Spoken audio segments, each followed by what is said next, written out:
Great. Well, let's go ahead and get started. Good afternoon. My name is Debbie Cox-Bolton. I'm the CEO of the New Deal, and I want to welcome you to what is our second event in our Build Back Better series, to borrow a phrase from the Biden-Harris administration. This one focused on vaccination distribution.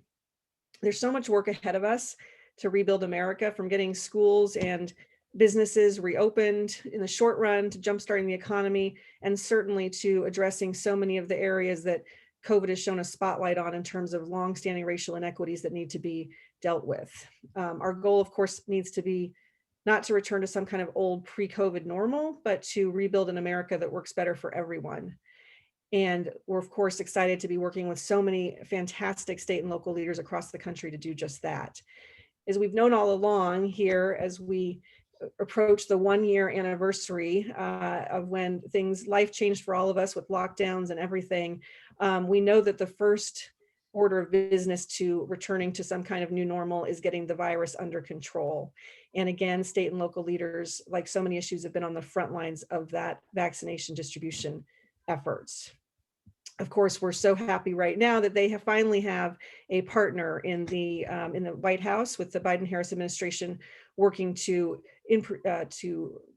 increase production and to get the vaccine efforts on track. So we're here today to talk about how things are going around the country. We're delighted to have a number of New Deal leaders who I hope will share their stories and how it's going where they live. We're going to spotlight 2 people. Later, we'll hear from Maryland Senate President Bill Ferguson. We're going to start with Mayor Long Beach, California, Robert Garcia, who has been doing so much great work. His work in Long Beach to get the vaccination distributed both rapidly and equitably has been noted by the governor out here, Gavin Newsom, as well as by the New York Times. And it just feels, I would be remiss if I didn't just also acknowledge that Mayor Garcia has been affected personally by COVID, losing family members. And so I just want to extend my condolences to you, Mayor, and to thank you for all your work on this effort. And I'm really grateful for you being here and love to turn it over to you to talk a little bit about what's happening in your city. Sure. Well, thank you. And thank you, everybody. It's good to see. I actually see some friends on the call as well. I think I just saw Andy and a few other people. So good to see mayor friends and other friends from all across the country as well that are in so many roles. And I just wanted to say first, thanks for having me on to participate and just give a few remarks about how Long Beach is doing and what's next on vaccinations and how we're working with the White House to strengthen what we do forward. Let me just more broadly speaking, I think that we are actually obviously from a city perspective and a national perspective, we kind of begin to turn the corner as it relates to COVID-19. We all know that all the numbers across the country, for the most part, are getting better. And certainly here in California, hospitalizations are dramatically down, and we're now back to numbers that were pre-surge numbers, much more manageable. Things get better every week. The economy has reopened. And continues to reopen safely across the state. So we generally are in pretty good shape. As it relates to the pandemic and vaccinations, I think that we are also beginning to see across the country much more vaccine reaching states and health jurisdictions, counties, and cities. Dramatically so in the last week or two, and it's really allowed us to maximize how we get vaccine out there. So a little bit of perspective about Long Beach. So Long Beach is a city of about roughly 500,000 people. So it's a pretty big community. And we have been from day one, I think, very fortunate to move our vaccine program really swiftly. So the governor has called our model in Long Beach the best in the state. And we have gotten some good national press just on what our approach was from day one. I know that a lot of cities have their own health jurisdictions. Others they're run by counties, and in some cases, different states have different mechanisms. But in our case, we run in the city of Long Beach our own health department and our own vaccination process, and so we have complete control over kind of how we do it, as long as we're following state guidelines, of course.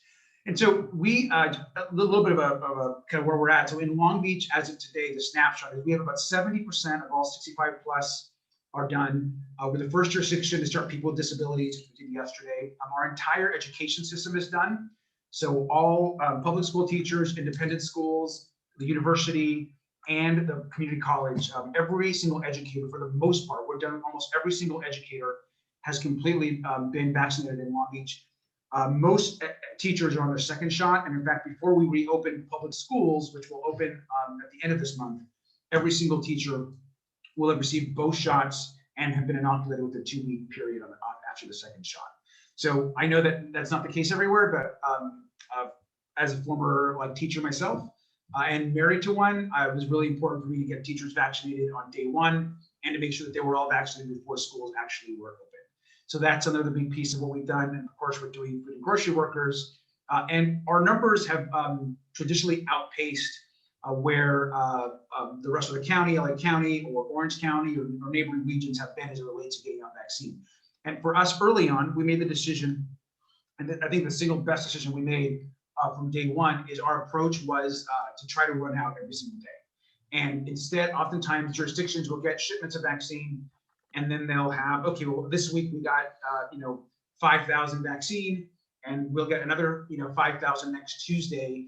They'll divide up the 5,000 by how many they can give out every day till the next shipment comes in. And that actually has been replicated over and over. And I think that's been one of the big mistakes in the vaccination rollout. Instead of taking the approach, which I think we did and a few others have, which is if we got 5,000 on the first day, our goal is to get rid of the 5,000 the next day.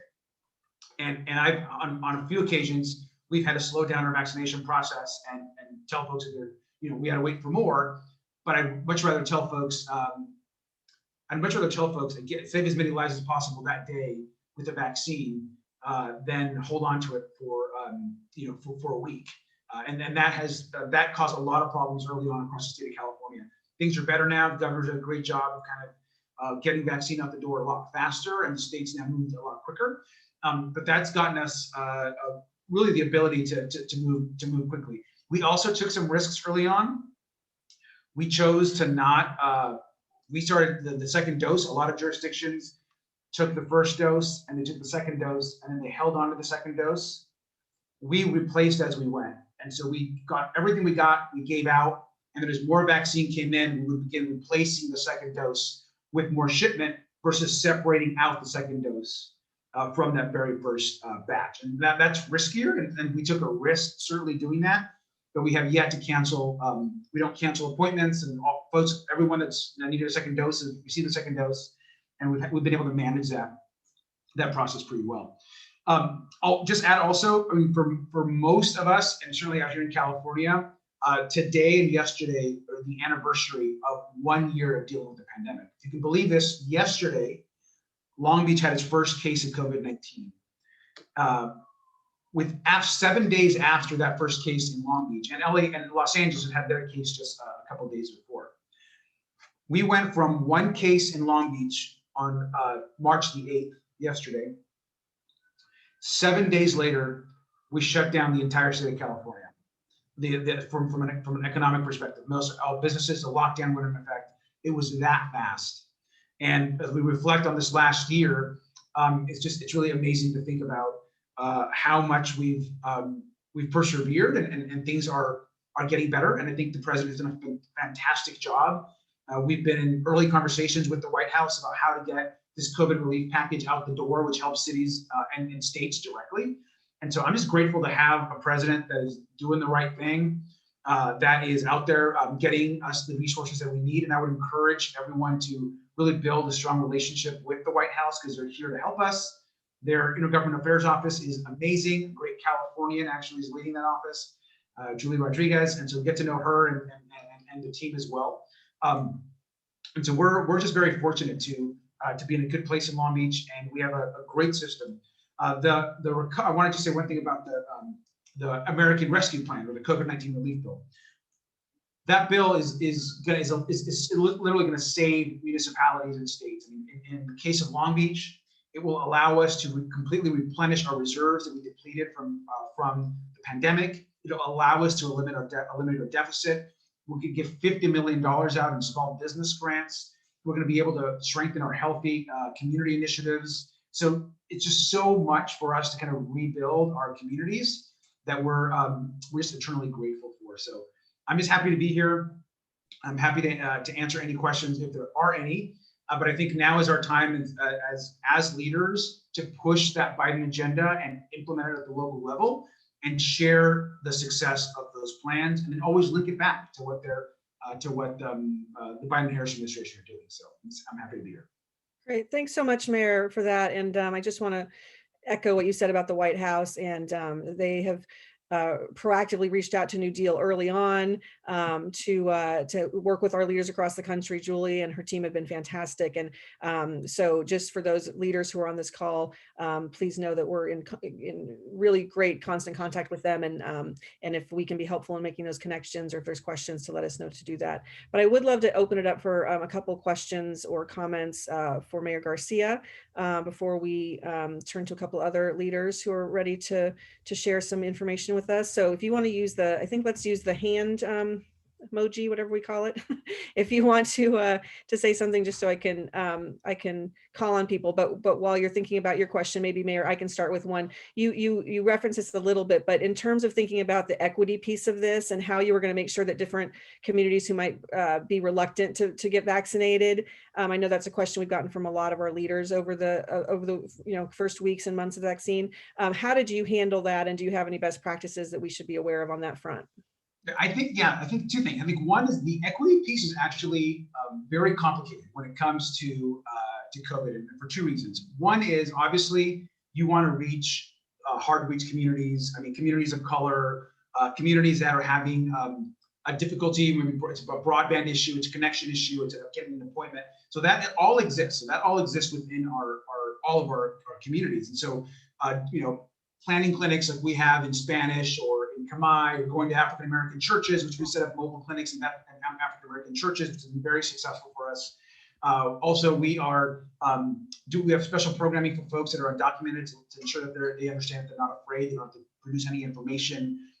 That we've heard from a lot of back of the house kitchen workers and grocery workers that they don't want to get vaccinated because they're nervous about what that means for their documentation status, and they just need to have a little bit of information, and then they get there. So the equity piece is important, but I would also caution us, and I've had to explain this in our community.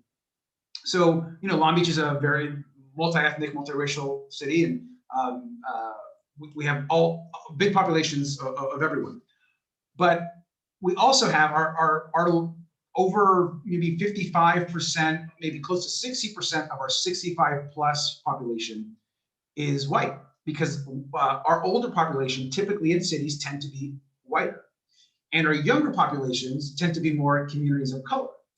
And so when you're focused on vaccinating 65 plus seniors in your city or in a jurisdiction, and then you get back to your equity numbers, and you're seeing that the vast majority of people that you're vaccinating are white, or they're in the more affluent areas, that is absolutely an issue, and we have to take that on. We also have to be honest about who we're actually vaccinating. So if the goal is to vaccinate seniors that are 65 plus, in many of our communities, that naturally is going to be, in diverse communities, is going to be whiter, and sometimes more in areas that are more affluent. And so it's a balance, because I think you have to also recognize that equity has to be the driver, but your younger populations that are not necessarily getting vaccinated right now are your more diverse populations as well. Yeah. So that's just a balance, at least in California, we're having to find, and I'm sure other folks have as well. Yeah, that's a really great point. Thank you for that. Mayor Burke, did you want to jump in here? Well, first of all, let me say to Robert, thanks for your leadership. And, really early on, one of the first people I remember telling their family story, at the beginning. And I think in addition to being really good on the substance, you've been incredible on the communication. I always liked following you on Twitter because you have beautiful pictures and things like that. But since COVID began, I've really been admiring your communication on these pieces. I think all of us are looking at California, looking at what's happening with Governor Newsom and the recall pieces, and trying to figure out, do we think that the political situation is going to change out there with the vaccination? What are you hearing? How seriously should we be taking, I think, this attempt, honestly, of Republicans to find, it's hard for them to win races out there, and they're kind of looking back to that Schwarzenegger model from, a decade ago. So how realistic are things going to change? What can you give us a little bit of your perspective on that? Yeah, I mean, a couple of things. I think first, California, I think is, if not the easiest, one of the easiest states in the country to qualify recall. So it's a very, very low threshold. And so that's one, a lot of states obviously don't even have a recall process once an executive is in office. So that creates issues. With a little money, a recall can qualify in California, whether it's a governor's race or a mayor. It's common to see kind of recalls come forward. In this case, there's no question that the recall, Andy, is absolutely being pushed by the far right of the state, and that's the driving force. It's been the money. It's a lot of national kind of Republican Trump money is coming in. The truth is that the governor's numbers remain pretty stable, and they have remained throughout the whole pandemic pretty positive. And so, will the recall qualify? It may, and we'll know in the next couple of weeks here. It's close to qualifying, but will the recall be successful? Absolutely not. And the entire state, Democrats and just common sense folks, are completely behind the governor 100%. I don't think you are going to see any sort of credible, elected or Democratic leader jump on that ballot. He'll defeat the recall handedly if it qualifies. And I think that people are beginning to see in California that we have a pretty good response to COVID and the vaccine.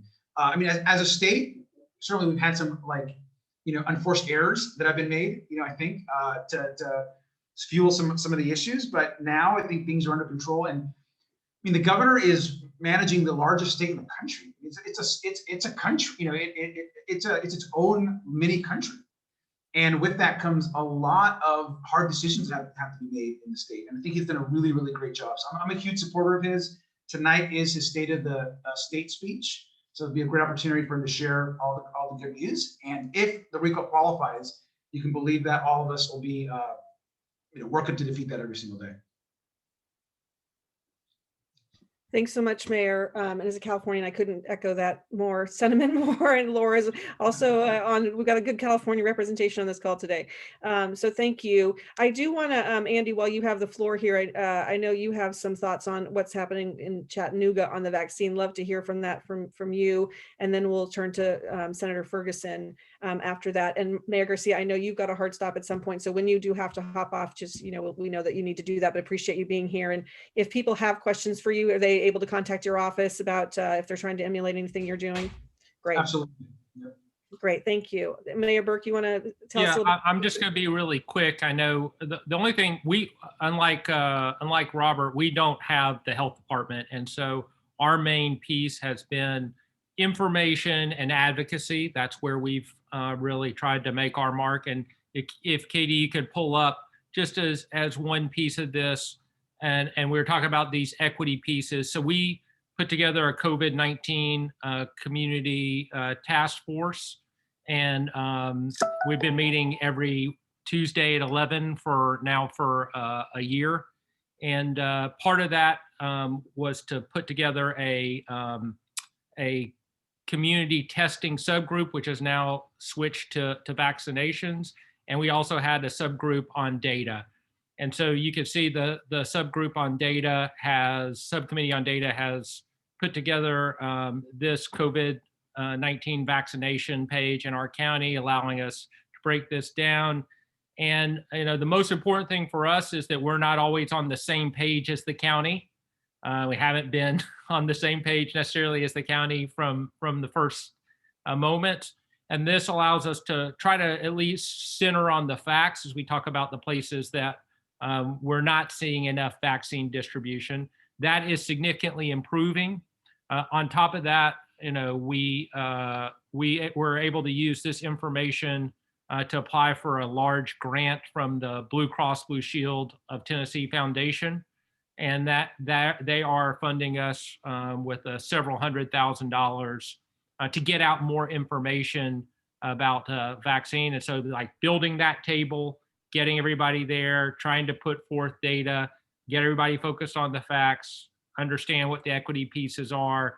That's been really, from the city's perspective, because we're not We're not responsible for the health department.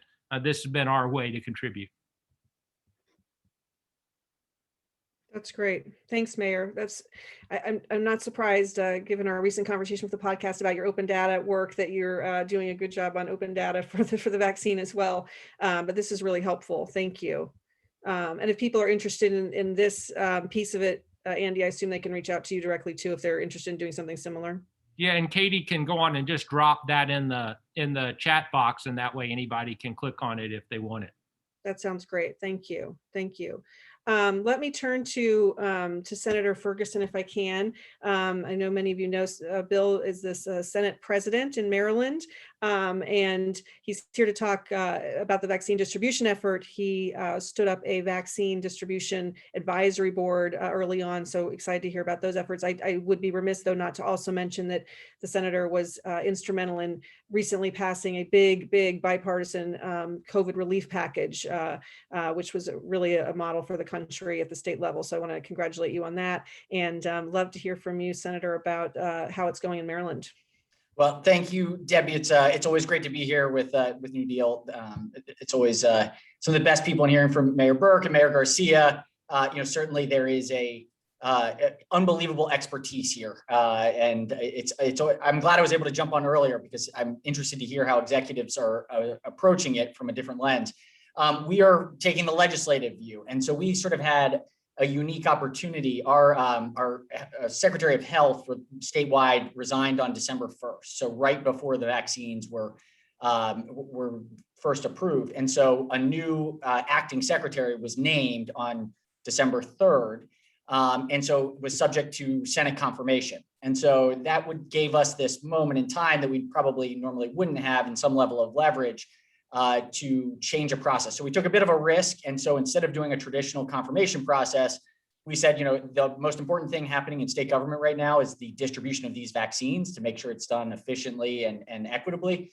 And so instead of doing a regular hearing, we're going to do a weekly data briefing on the vaccine so that if Maryland is in the top part of the country, that will be enough to feel confident in confirming the secretary.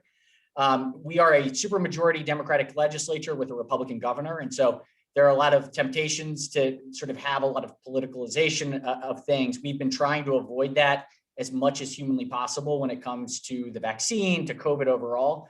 But we did learn a lot of tough lessons when it came to testing and tracing, because we didn't, as a legislature, we certainly defer to the executive, but when there are problems, we don't have many tools to intervene. And so this was a moment for us to kind of have the opportunity to bring somebody so the secretary was accountable every week. So every Monday at 4 o'clock, and Mayor Burke's is on Tuesdays. Ours are Monday at 4 o'clock. We do an hour-long work group hearing going through the last week's data. And so I sort of thought what might be the most helpful. And I think it is important to preface that this is the legislative perspective, because obviously we are not in charge of the distribution, but we kept sort of saying we don't want to micromanage the program. We want to see it done well, and we want to see the outputs of that program. And so I would say a couple of things that we have learned along the way that hopefully maybe are helpful. And a lot of them are sort of, I think, mistakes that we learned about during the process that have been adjusted in many cases, in other cases, not so much. So at the beginning, I think one of the biggest challenges Maryland had, there was a strategic decision to have a decentralized program. There was a limited supply, and the thought was have as many different providers giving out vaccines as possible. So hospitals, pharmacies, retail locations, local health departments, which makes an enormous amount of sense when you have a lot of supply. When the supply is out there and anybody can go where they want and you can go out and get the vaccine, that makes a lot of sense. At the front end, what ended up happening is that there was this hunt between providers about who was getting what vaccine allocation each week. And so it created this enormous internal pressure between the hospital systems located in a county and the counties themselves about who was getting what vaccine, why was this county getting more or less, why was Giant getting more than Walmart. And so that was one of the first parts of this that we really kind of, I think, were able to highlight that while we have this limited supply, this decentralized approach is really challenging confidence in the program. The governor moved quickly, to his credit, and started opening up mass vaccination sites. And so within a week, they exercised the National Guard and they put forward 6 mass vaccination sites that still the decentralized system was in place, but the mass vac sites became the centralized location for people that didn't have access to know where to go. One of the challenges, though, that we're still dealing with is that the system was set up with all of these providers with no centralized portal. So if you are a 75-year-old grandmother who doesn't have internet, you could call 211, our United Way call line, and they would send you to an internet, a web link that would tell you all of the providers, and you would have to call every single provider to see if they had an appointment. And this has been an enormous challenge. And so our newer focus has been, particularly as this decentralized process becomes expanded with a higher supply, is that the state has a responsibility, working with our counties and local providers.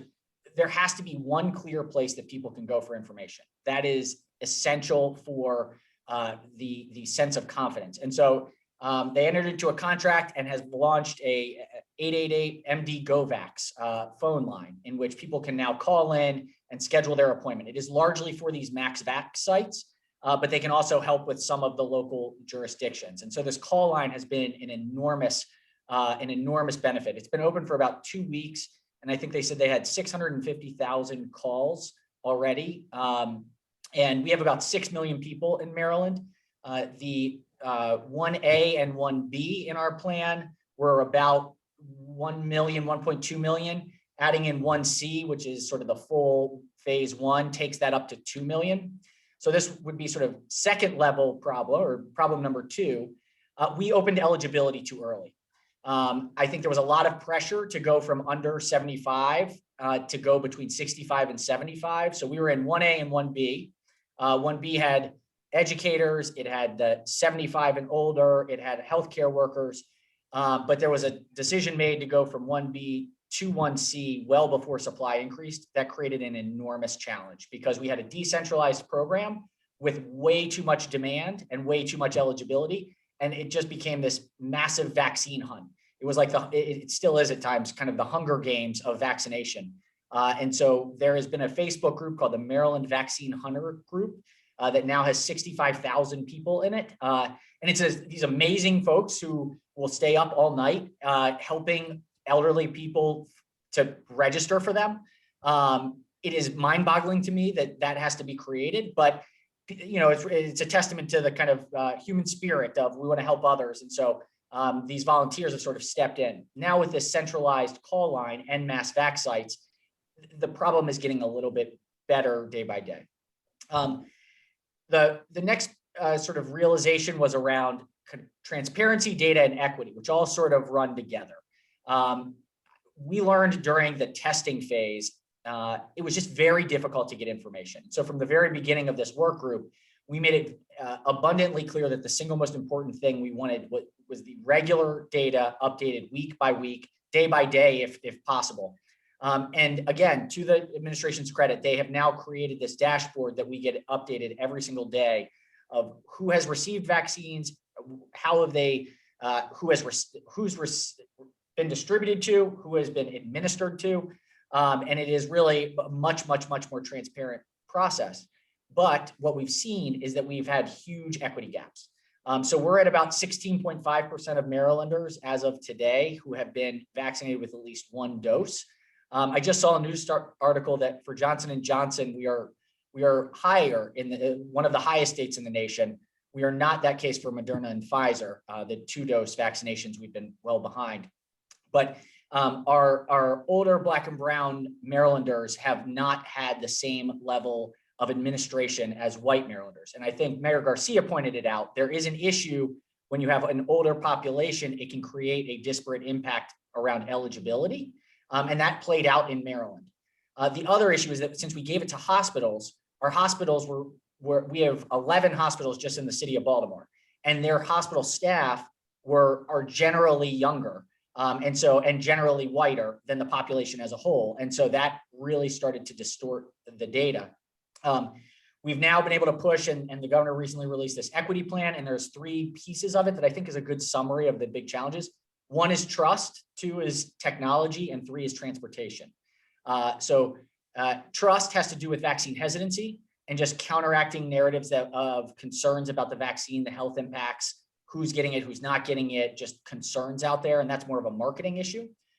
Technology has to do with how do you sign up? And this is where the call line has been very helpful. We're going to be launching, I think next week, the governor has now agreed to do a pre-registration state form. So you can go to one place and pre-register, and then that will be funneled to the place with the highest likelihood. This has been a huge challenge in a lot of our lower income communities, as well as our communities of color, where they get frustrated by calling 17 different numbers and don't move forward. So having a single place to get them in the queue is going to make a big difference there. And then transportation.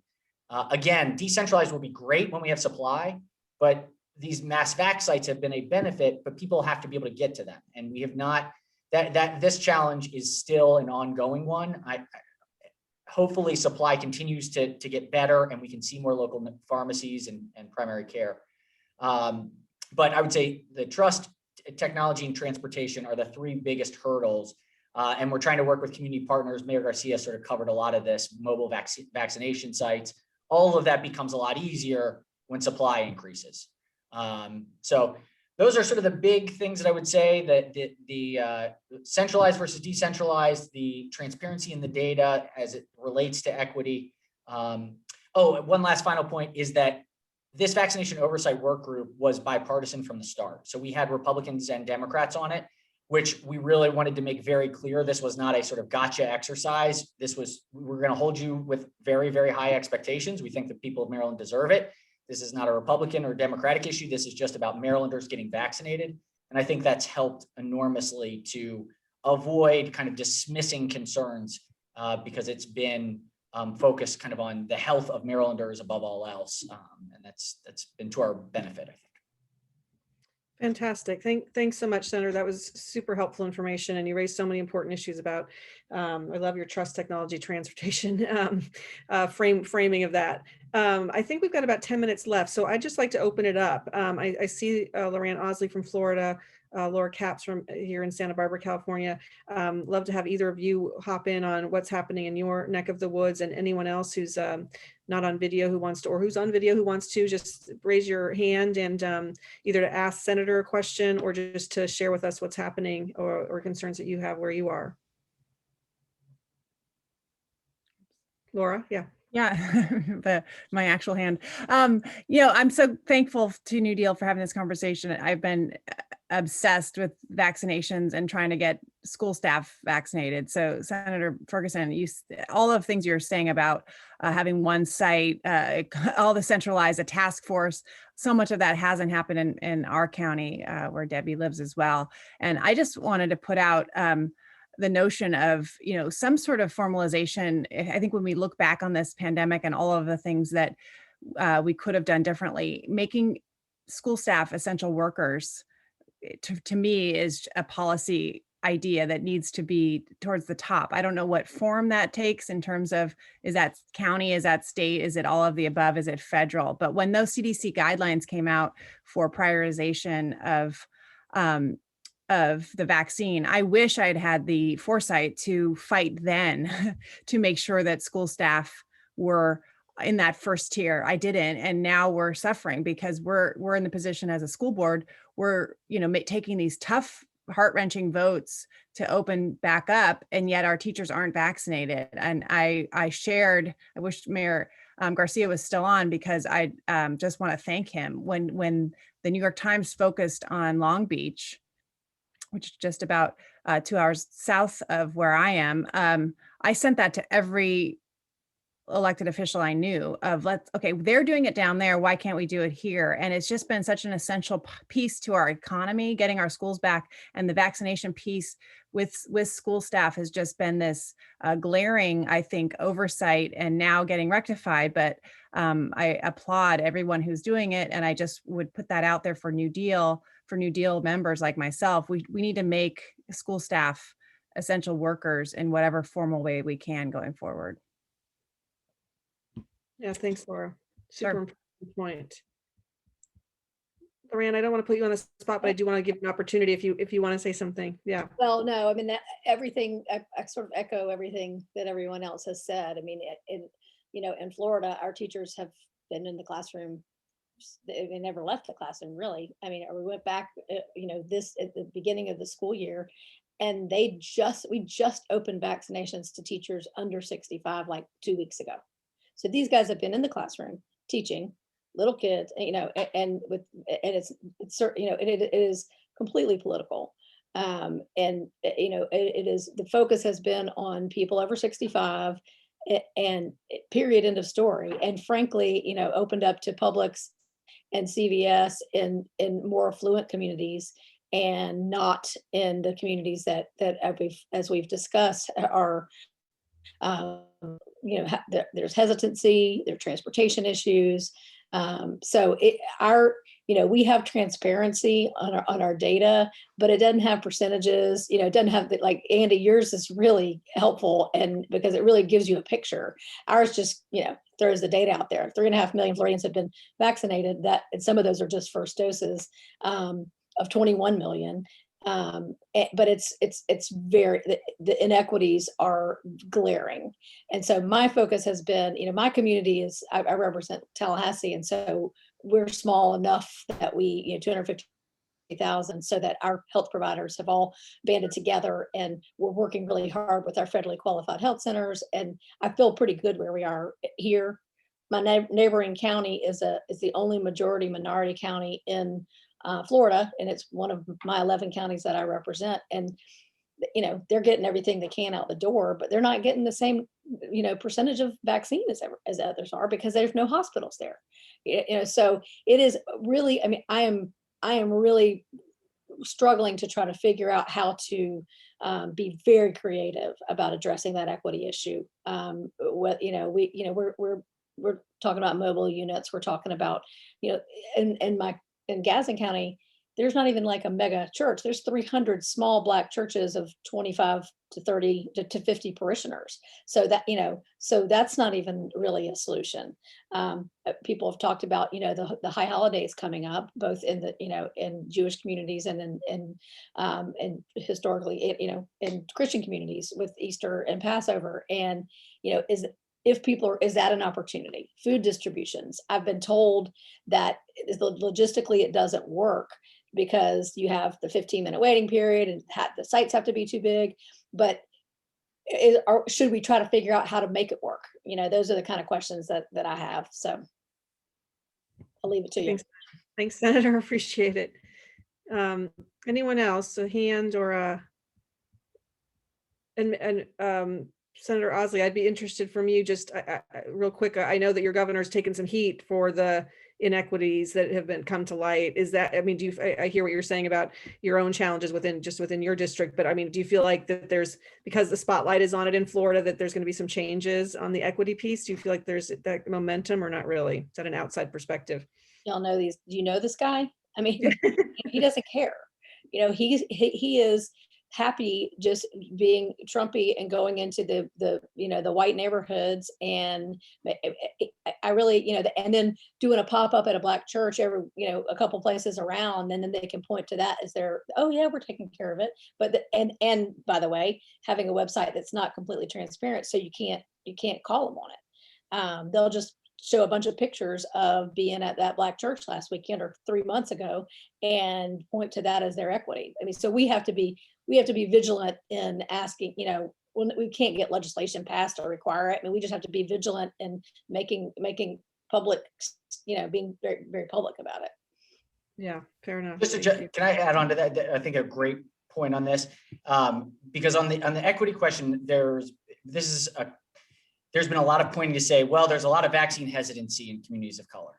And what we've seen is that doesn't bear out when you look at the waiting list, but it's something that's hard to counteract, because you get one or two stories of somebody saying, I don't trust this vaccine. And all of a sudden, it can become this narrative. So our performance is low because there's not trust in the community. But I don't think that's actually the case. I will say I had a meeting this morning with a number of our pastors in the city of Baltimore. And they had an interesting observation that they found zero hesitancy for Black communities over the age of 55, their older parishioners, but they did in their millennial population, which I found to be an interesting thing. I haven't seen anything else about that out there, but it was sort of this very firmly held. And so I was, I'd be interested in reading more. I'm trying to figure out more about that, whether that's just sort of the perception from this limited sample size of pastors, but it was interesting data point. Yeah, very, very interesting. Anyone else before we wrap up here in a couple minutes?